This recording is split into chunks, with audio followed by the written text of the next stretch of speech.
Personnalité de la télévision et philanthrope. Il est le propriétaire de la NBA et d'Ala Maverick et Landmark titre. Il a une valeur nette estimée à 3 milliards de dollars américains.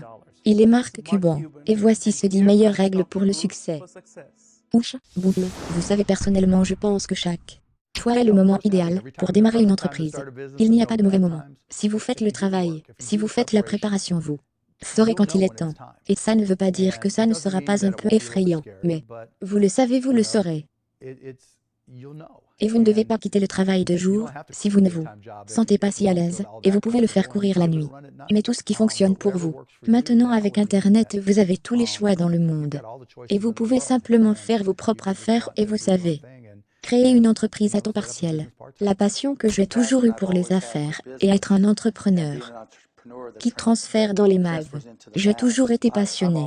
Certaines personnes ont pensé, vous savez que c'est plus un trouble obsessionnel compulsif que n'importe quoi d'autre, ce qui, selon moi, est un bon trait pour un entrepreneur. Quand je le sais, je parlais de l'affaire des timbres, je restais debout jusqu'à 3-4 heures du matin même si je devais me lever et aller à l'école lire Lynn Stanley et Scott Stan Journal et les faire tous mémoriser et utiliser ça pour me donner un avantage. Même quand j'étais à l'université, je serais dans la bibliothèque en lisant des livres d'affaires, et en cherchant des biographies d'affaires et en lisant tout ce que je pourrais sur les affaires.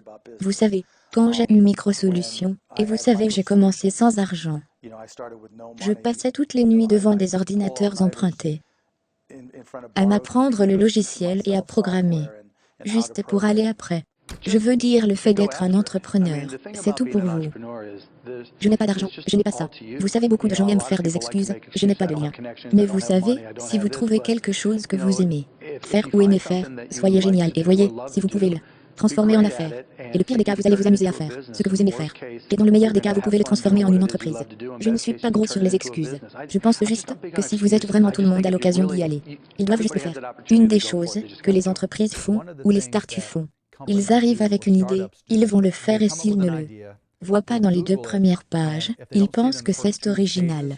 Vous devez y retourner, c'est vrai, car au cours des 15 dernières années, il y a tellement d'entreprises différentes qui ont essayé et échoué. Donc vous devez comprendre toutes les implications et vous devez revenir en arrière et trouver ceux et apprendre de ceci. Vous devez apprendre de l'histoire. Et donc le meilleur conseil que je peux vous donner sur une vidéo, avant de vous parler ou d'envoyer un courriel avec vous, c'est que vous devez découvrir l'histoire des personnes qui ont essayé votre idée. Parce qu'il y a 9 999 999% de chances que votre idée a déjà été essayée. Ce n'est pas une bonne raison de ne pas commencer parce que vous pourriez être capable de les surpasser, mais vous feriez mieux d'apprendre de l'histoire de votre idée. Parce que vous savez ce qui disent des gens qui n'apprennent pas de l'histoire. J'ai toujours juste vraiment apprécié la concurrence des affaires. Je pense, vous le savez, dans le secteur du sport, je parlerai à nos joueurs. Et ce sera comme si vous faisiez de la compétition pendant 48 minutes et que vous pratiquiez quelques heures et que vous travailliez sur votre jeu de façon autonome quelques heures. Mais le sport ultime, c'est le business. Car il faut rivaliser avec tout le monde. Et vous devez faire un 24/7 par 365 jours par an pour toujours. Et il y a toujours quelqu'un qui essaie de te botter les fesses. Il y a toujours quelqu'un qui regarde votre entreprise et dit « Je peux faire mieux, j'ai une meilleure idée ». Et vous devez rivaliser avec cette personne et tout le temps. Vous devez rendre vos clients heureux, vos employés heureux. C'est le côté compétitif de moi que dans n'importe quel entrepreneur. Je pense que cela doit vous conduire, et je pense que cela se répercute sur les non-conformistes. Je veux gagner, et je veux participer. 99% des petites entreprises, vous pouvez commencer avec pas de capital. Ça, c'est plus sur l'effort. Vous savez, les petites entreprises ne manquent pas par manque de capital. Ils échouent par manque de cerveau, ils échouent par manque d'effort.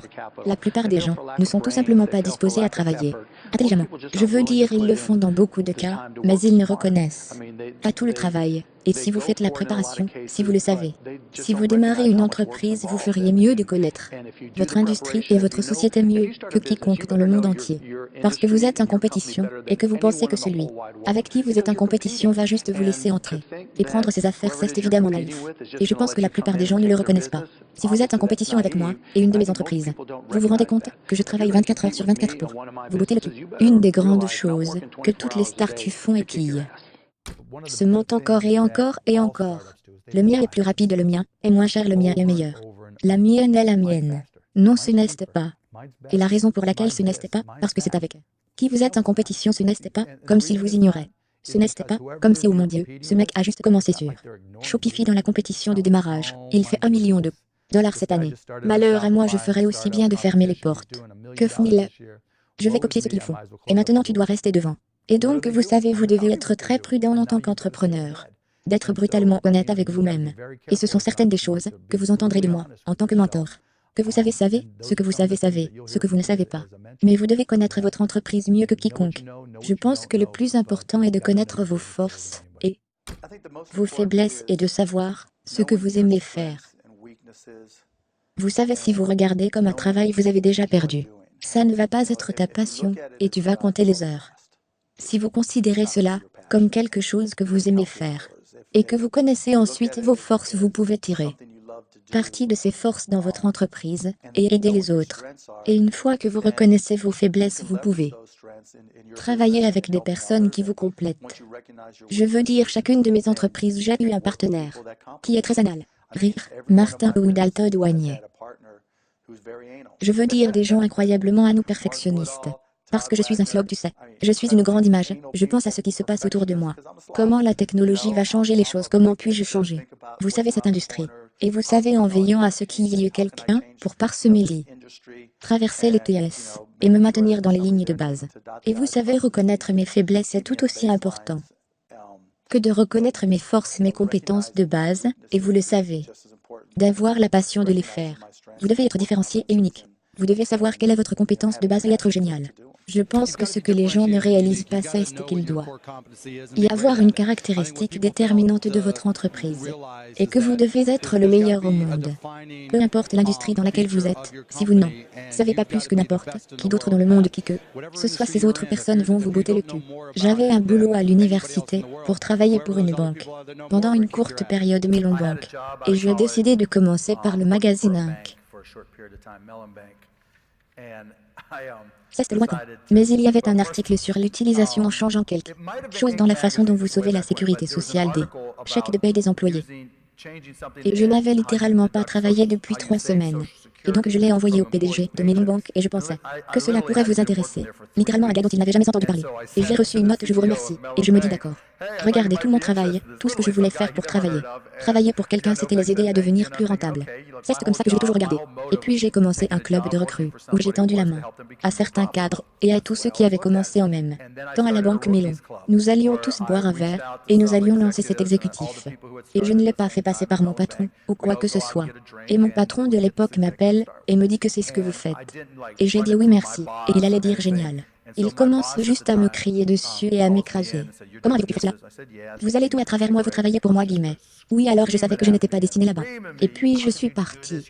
Rire de la foule, et je suis descendue à Finitedala et obtenu un emploi de travail pour une entreprise appelée Your Business Software. Et nous avons vendu des logiciels. Et je ne savais rien sur les logiciels. J'ai pris un cours d'informatique à Indiana, et je me suis trompée. Mais pas que je pardonne cela, mais la foule rit, et j'avais un client, et je restais toute la nuit à lire. Je me suis dit que les ordinateurs étaient nouveaux et que la technologie était nouvelle, cette technologie était nouvelle. Donc personne n'a eu une longueur d'avance sur moi parce que ça changeait si rapidement, comme c'est aujourd'hui que si je mets juste le temps, je peux apprendre autant que n'importe qui d'autre. Et donc je me suis appris. Je restais à lire des manuels de logiciels m'enseigner différents. Petits langages de programmation simples et continuer à devenir de plus en plus gros et de mieux en mieux. Mais c'était dans un magasin de détail, et l'une de mes responsabilités était d'entrer, de balayer le plancher, d'essuyer les fenêtres, et d'ouvrir le magasin. Et j'avais un client qui voulait que je sorte et conclue un marché. Et c'était une affaire de 15 000 $, une commission de 1 500 $ pour moi. Dit mon patron, il a dit non, vous devez être là, pour ouvrir le magasin. Et j'ai pris la décision exécutive, que j'allais aller chercher le chèque. Parce que vous savez, je vivais 6 gars dans un appartement de 3 chambres, dormant par terre, et cette vérification signifiait que je pouvais. Comme ne pas utiliser les mêmes serviettes Holiday Inn avec des trous que j'avais volés, vous savez. Mais de toute façon, je suis allé chercher le chèque, merci. Quand je reviens et donne le chèque à mon patron, tout est pardonné. Et vous savez, les ventes guérit tout. M'a viré. Et donc ces expériences dos à dos ont confirmé ce que je savais déjà. Que j'étais un employé de merde, et que je ferais mieux de commencer le mien. La foule rit, ouch. Merci beaucoup d'avoir regardé. Maintenant cette vidéo a été faite parce que Joe Bergo a demandé à Evan de se rendre sur YouTube. Si vous avez un célèbre entrepreneur que vous voulez vraiment faire une vidéo devant, laissez-le dans le commentaire ci-dessous. J'aimerais aussi savoir laquelle des 10 règles de Mark Cuban a eu le plus d'impact sur vous. Laissez-le dans les commentaires et nous allons participer à la discussion. Merci beaucoup d'avoir regardé. Continuez à croire et à bientôt. Thank you so much for watching. Continue to believe, and we'll see you soon.